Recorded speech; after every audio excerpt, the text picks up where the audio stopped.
Cinco de Mayo gets all the glory, but don't let July 24th fool you. It's not just any day, it's National Tequila Day. And this year it happens to be on a Friday. Here with a quick primer on all things tequila, including the best way to have a shot, is Rob Krueger. He's the beverage director at Brooklyn Bar Extra Fancy. Rob, how are you? Doing great, Jeff. So let's talk tequila day here.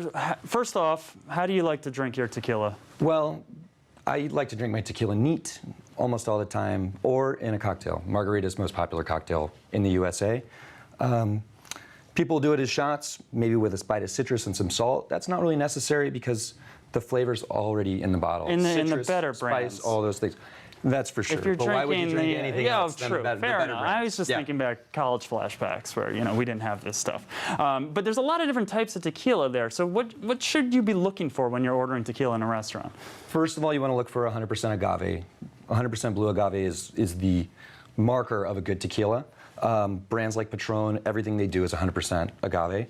What we have here today is a Tahona-produced 100% Tahona rolled, so that's that volcanic stone wheel that crushes the agave to extract the juices.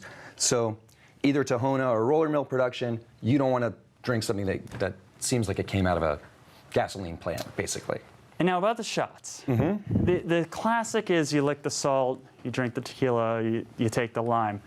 I've been told that might be wrong, and that we've been doing this wrong for a long time. I've even heard cinnamon and orange or something else, and that maybe that isn't the best way to consume tequila. Well, the way you like to do it is the best way for you. But like I said, those spices, those citrus, those saline flavors are already in tequila itself.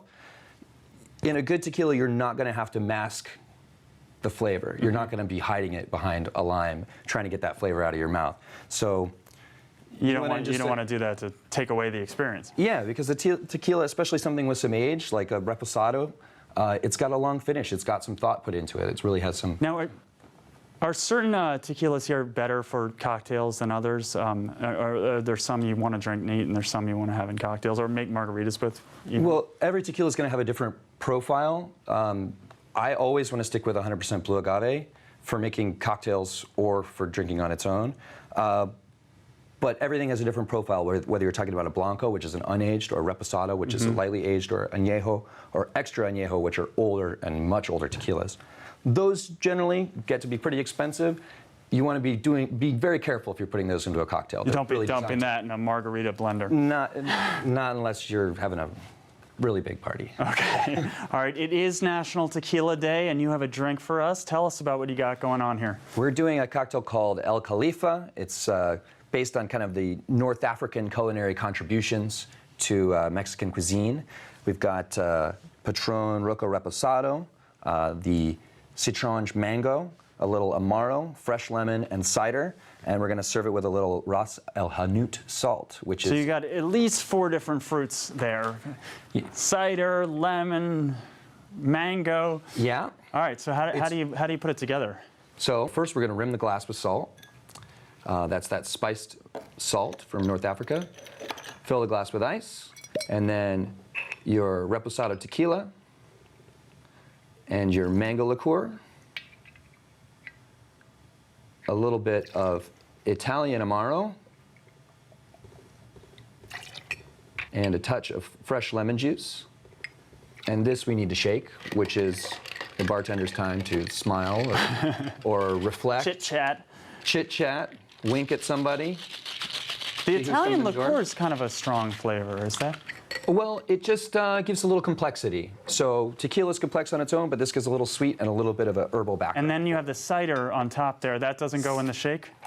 Cider, you don't want to shake anything that's carbonated. Okay. So the cider we add at the end if we want to keep the bubbles and we want to keep the tins from exploding on it. Fair enough. Good logic there. Then there it goes. Let's give it a shot.